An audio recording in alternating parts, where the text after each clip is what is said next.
Subscribe कीजिए topper साहित्य YouTube channel को और बेल आइकन को दबाइए हमारे लेटेस्ट वीडियोस सबसे पहले देखने के लिए।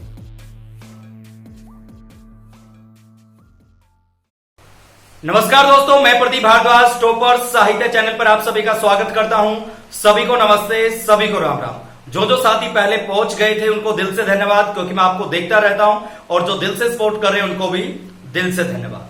आपका टाइम वेस्ट ना करते हुए आज फिर से मैं लेकर आया हूं ट्रिकी हिंदी की नेक्स्ट सीरीज, जिसमें एक ही वीडियो में आपको जबरदस्त चीजें मिलेंगी और आप कहोगे सर मजा आ गया। तो पहले हम उन ट्रिक्स पर बात कर लेते हैं और फिर आप अपने आप ही कमेंट करोगे सर मजा आ गया। देखिए इधर यहां पर एक ट्रिक लिखी मैंने, 5, 18, 22। यह है ट्रिक नंबर 1। अब ये काम कैसे करती है? कोई आपसे पूछ ले कि ये क्या मतलब है, तो इसे आप याद रखेंगे 5, 18, 22। यहां पर अगर कोई आपसे पूछे उपभाषाओं की संख्या कितनी है, तो आंसर क्या होगा? 5। बोलियों की संख्या एग्जाम में जब आएगा तो आपका आंसर क्या होगा? 18।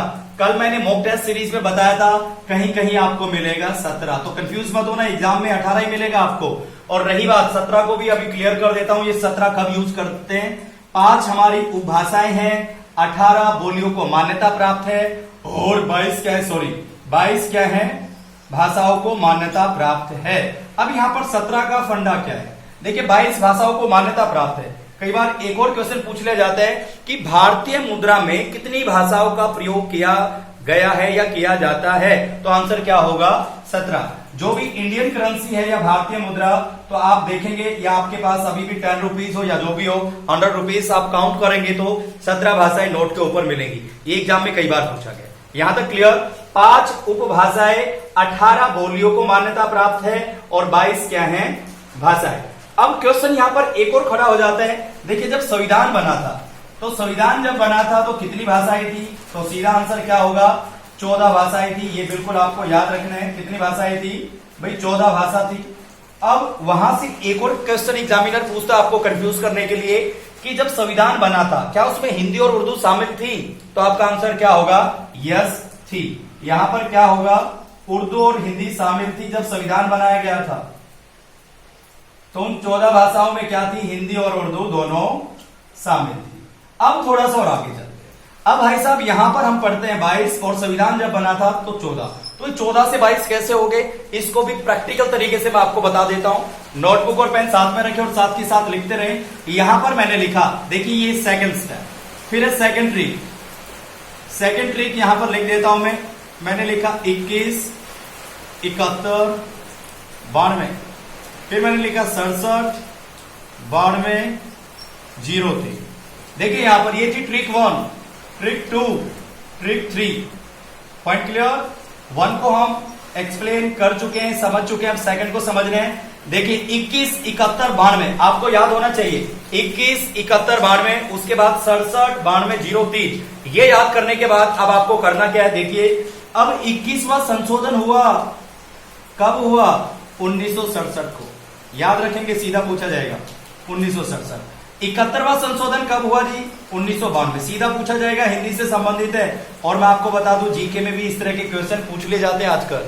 21वां संशोधन हुआ 1967 ईस्वी में, 71वां संशोधन हुआ 1992 ईस्वी में, और 92वां संशोधन हुआ 2003 में। ये निकल गया हमारा फोर्थ स्टेप। यहां तक क्लियर? कोई डाउट है तो कमेंट कर दें। ओके, क्या याद करना है? 21, 71, 92, फिर है 67, 92, 03। उसके बाद हमने फोर्थ स्टेप में क्या किया भाई? यहां से 67 का क्या बना दिया? 1967 ईस्वी। 92 का क्या बना दिया? 1992 ईस्वी। और 03 का क्या बना दिया? 2003।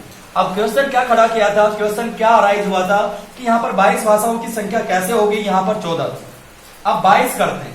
1967 में संशोधन हुआ 21वां, सीधा क्वेश्चन पूछा जाएगा घुमाकर, तो उसमें कौन सी भाषा को जोड़ा गया? सिंधी। यहां पर घुमा फिराकर एग्जामिनर कैसे क्वेश्चन पूछ सकता है? ध्यान से सुनिए। 1967 में किस भाषाओं को भारतीय भाषाओं में जोड़ा गया? सिंधी। या 21वां संशोधन कब हुआ? 1967 में। 1967 में जो संशोधन हुआ किस भाषा को जोड़ा गया? सिंधी। या सिंधी को किस संशोधन में जोड़ा गया? 21वें। सिंधी को कब जोड़ा गया भारतीय भाषाओं में? 1967। तो घुमा फिराकर यहां से कई क्वेश्चन निकलते हैं। समझ में आ रहा है? Very good. अब देखिए 71वां संशोधन हुआ 1992 ईस्वी में। इसमें क्या हुआ जी, नमक की खोज हुई। नमक की, किसकी? नमक की। नमक से अर्थ लेंगे नेपाली, नेपाली जोड़ी गई थी, मणिपुरी, नेपाली, मणिपुरी और कोंकणी। ये भी एग्जाम में कई बार पूछा गया क्या कि नेपाली को किस संशोधन में जोड़ा गया? 71वें।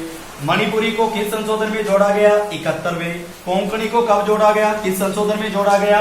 71वें। या फिर एग्जामिनर पूछेगा नेपाली को, मणिपुरी को या कोंकणी को कब जोड़ा गया भारतीय भाषाओं में? 1992 ईस्वी।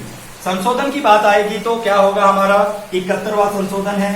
ओके, ये बिल्कुल माइंड में रखेंगे, मोस्ट इंपोर्टेंट क्वेश्चन है। यहां तक कमेंट कर दें। स्टेप नंबर 5 को हम यहां पर क्लियर कर रहे हैं और मैं आपको बता रहा हूं, बस देखते जाओ, सब कुछ याद हो जाएगा। अब उसके बाद 2003 में कोर्स आया। देखिए, जो डेंटिस्ट का जो कोर्स करते हैं वहां पर एक कोर्स का नाम होता है BDMS। आप देखते होंगे, आप पढ़े लिखे हो, BDMS एक कोर्स का नाम है। 2003 में क्या हुआ था? लॉन्च हुआ था। अब BDMS से क्या बना? बोडो। बी से क्या बना? ध्यान से देखिए भाई, बी से क्या बना? बोडो। इस डी से क्या बना? डोगरी। एम से क्या बना? मैथिली।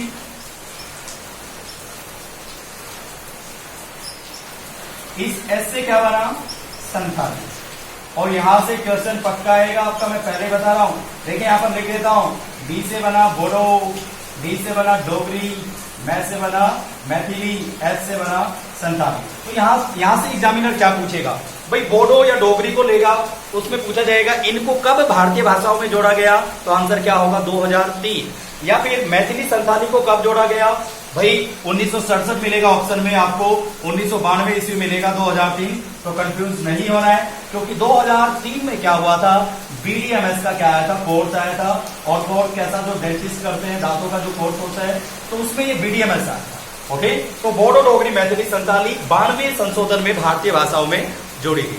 अब उसी क्वेश्चन पर चलते हैं जो थोड़ी देर पहले मैंने आपसे पूछा था कि यहाँ पर 14 भाषाएं और यहाँ पर 14 से 22 कैसे हो गई भाई? 14 से 22 कैसे होगी? देखिए प्रैक्टिकल, संविधान जब बना 14 भाषाएं थी, जिसमें हिंदी और उर्दू शामिल थी, याद रखेंगे भाई। 14 रेख सिंधी को जोड़ा 15 भाई। 15 में नमक को जोड़ा नेपाली, मणिपुरी और कोंकणी, कितनी होगी भाई साहब?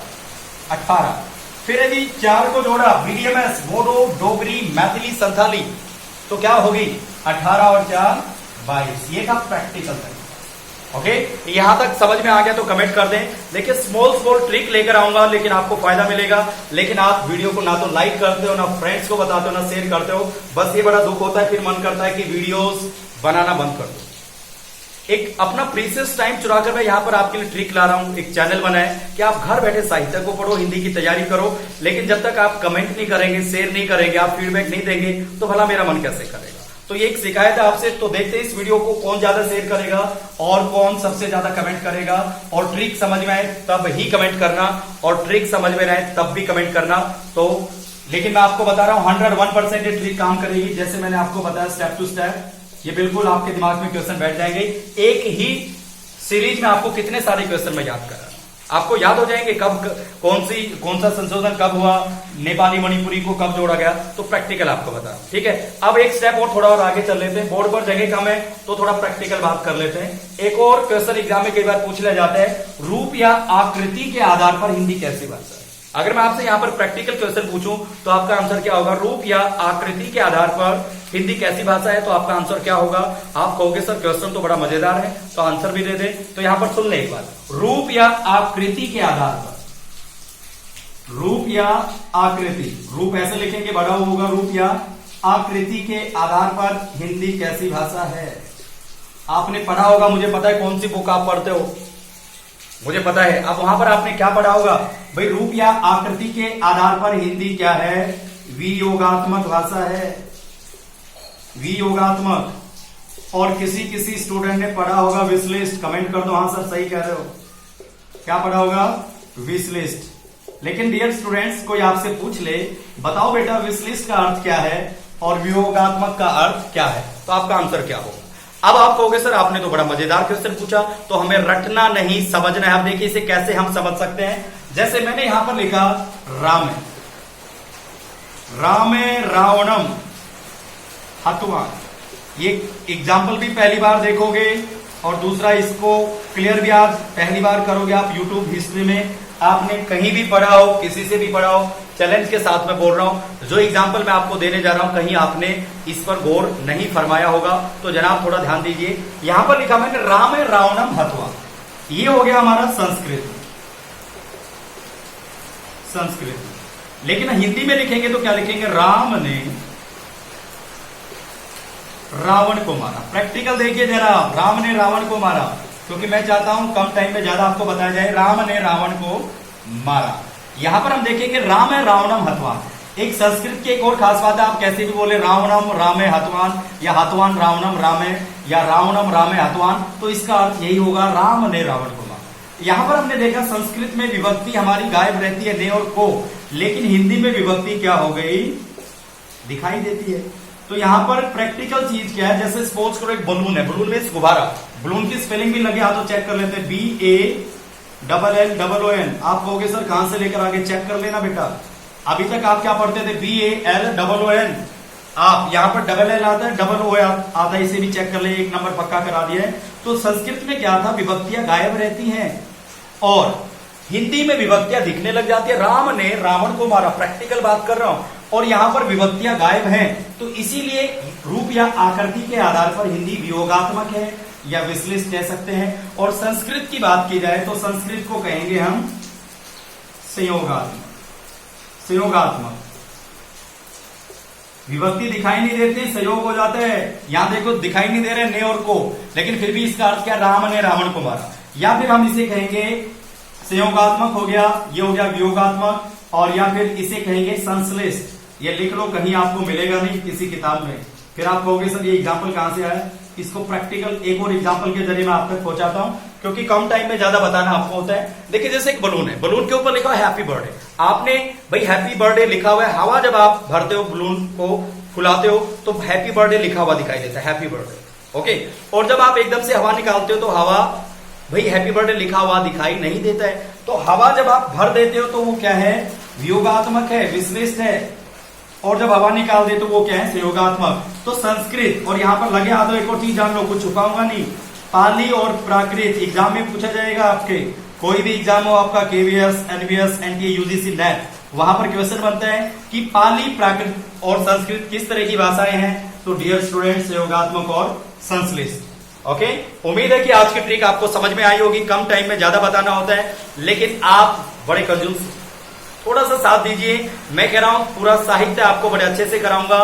देखिए 1000 सब्सक्राइबर की नीड है, जैसे वो आएंगे तो फिर मैं आपको लाइव पढ़ाऊंगा, आपके जो भी क्वेश्चन होंगे सीधा आपको जवाब दूंगा। और सीरीज से हम साहित्य को और हिंदी को पढ़ते हुए चलेंगे। और देखिए अगर हिंदी की तैयारी करनी है तो आप सभी का स्वागत है, और कोई भी कमी लगे तो आप जरूर बताना। और यहां पर हमने नियर अबाउट ये लगा लीजिए 30 से 35 क्वेश्चन कितनी देर में कर लिए, टाइम देख लो आपके सामने चल रहा है, 13 मिनट हुई है अभी हमें, और इसको एक्सप्लेन भी कर दिया, एक्स्ट्रा चीजें भी आपको बता दी।